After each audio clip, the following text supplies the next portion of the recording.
సవితా మహర్షి నాయి బ్రాహ్మణ సేవా సంక్షేమ సంఘం వారు చేయు విన్నపం. హిందూపురం పట్టణంలో నాయి బ్రాహ్మణులు చాలా సంవత్సరాల నుంచి తమ కుల వృత్తిని జీవనోపాధిగా నమ్ముకొని జీవిస్తున్నారు.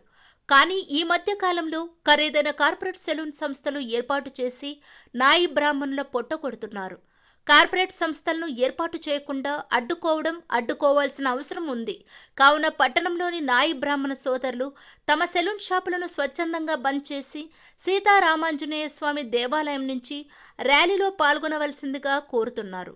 ఈ సమావేశంలో పట్టణ అధ్యక్షులు బిఎన్ మూర్తి గారు, వైస్ ప్రెసిడెంట్ రమేష్ బాబు గారు, సెక్రటరీ నాగేంద్ర ప్రసాద్, గౌరవాధ్యక్షులు డిస్కో నాగరాజ్, సలహాదారులు ఎంఎస్ శ్రీధర్, మంజునాథ్, శివమూర్తి, శ్రీరాములు, శ్రీనివాసులు, శివరాజ్, సందీప్ మరియు నాయ బ్రాహ్మణ సోదరులు పాల్గొన్నారు. తరాలుగా ఇదే కుల వృత్తిని నమ్ముకొని జీవిస్తున్నారు. కానీ కార్పొరేట్ సమస్యలు రావడం వల్ల వాళ్ళకి చాలా జీవనోపాధి కోల్పోతున్నారు. మా నాయి బ్రాహ్మణంలో చాలామంది పేదలు ఎక్కువగా ఉన్నారు. ప్రతిరోజు షాపుల్లోనే ఆ జీవనాధారం ఉంది, షాపుల ద్వారానే జీవనాధారం ఉంది.